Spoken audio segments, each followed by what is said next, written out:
I'm sure all of us have been through the budget process and had council members look at us and ask, why should we bother to pay your salary? We have 1,700 policemen and 825 firemen. Where's your value added? What do you do? And believe me when I tell you, there was no policeman or fireman standing next to me explaining that. Not because they weren't supportive, but because they truly had no idea how to articulate it.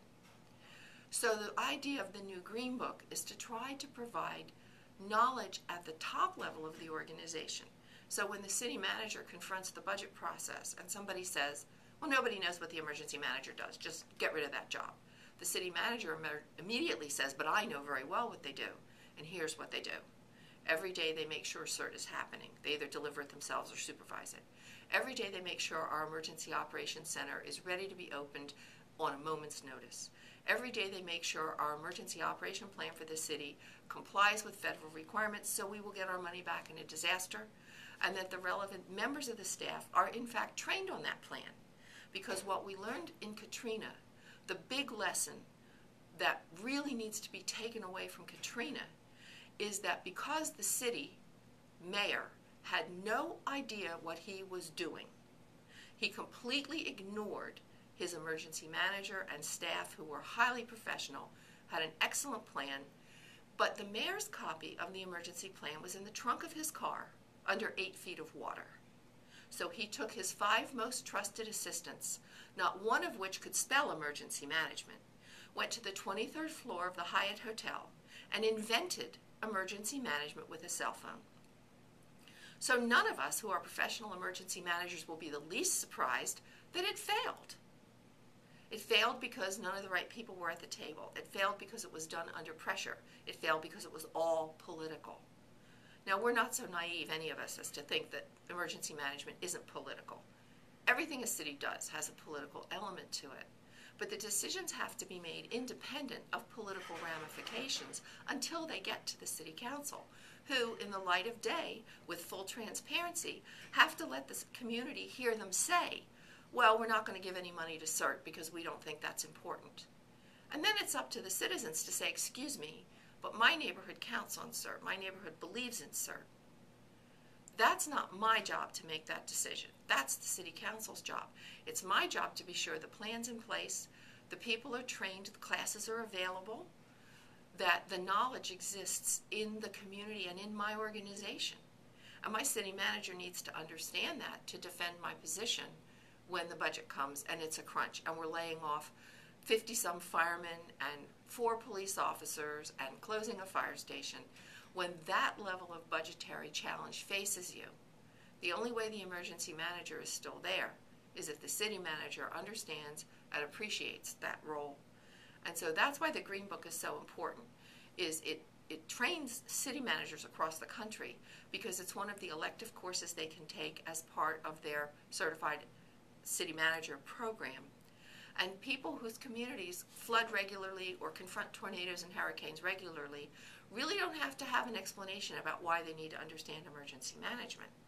But unfortunately here in California, where earthquakes happen cyclically but not, thank goodness, frequently, sometimes it's hard to get the city manager's attention. Sometimes it's hard to get them to take the course. So it's really important that the emergency manager at least has the book. You can buy the book online for $60 or $80, and you don't have to sign up for the course. You can read it yourself. If you're not going to do the certification program through ICMA, and probably very few will want to, there's not a lot of value in paying the money for the course. The value is in having the book and reading the book. See what internationally respected experts have to say about the different elements of emergency management. You don't have to agree with it, but you should at least know what's out there and know what you believe and why you believe it and where the experts support you. So the next time somebody says, well, we can do away with emergency management, we have the fire department, we can just give this job to a battalion chief. And who among us has not heard that in the last 5 years? You then can bring the ICMA book and hold it in front of the city council and say the International City Managers Association believes that every city needs to have a full-time emergency manager, and that that person needs to be well-trained and well-educated. And that's not going to happen when it's the second hat for somebody with a demanding job. It's not going to happen when it's a job that's split with an activity that's unrelated to it. So So, yes, the emergency manager should be responsible for working with risk management and maybe helping to choose insurance policies. Yes, they should be responsible to work with the building department and maybe help to do public education on issues related to the way houses are constructed, to try to train people about why they shouldn't fill in the swales around their house with flower beds and why they need fire-resistant roofs. But that's part of emergency management because it's preparedness. If we get our community to do what they should be doing ahead of time, our jobs are much less challenging. We can focus on the things that really couldn't be prevented or that weren't known about ahead of time, instead of having to care for every single person who's in harm's way. So what does this mean for the emergency manager of the 21st century? I think it means that you guys have to be smarter than all your predecessors. You have to learn what we know and go forward with it. And my analogy to you is medicine. Before World War II, a physician, a fully trained MD, had two things he could do for his patient. He could give them aspirin or he could give them quinine. And other than that, all he could do was give them advice. After World War II, a whole new suite of surgical techniques were developed on the battlefield, a whole new suite of antibiotics and treatments and inhalation therapies were developed. And so by the 1950s, a physician could truly heal people. They could change the course of their illness. And I would say that's where we were in the late 1990s and early 2000s. We could really heal people. We could actually prevent some diseases. But now, we've moved into a new age, a cyber age, an age where everybody knows everything right this minute, an age where there's a bombing going on in the London subway and the BBC knows about it before the London police.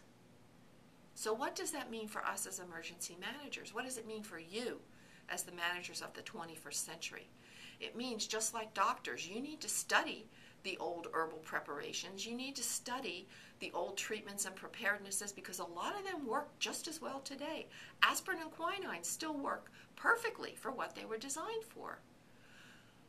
But if you don't get on board with social media, if you don't get on board with using electronic means to educate your community, if you don't get on board with using gaming as a way of training, you're going to be left in the dust.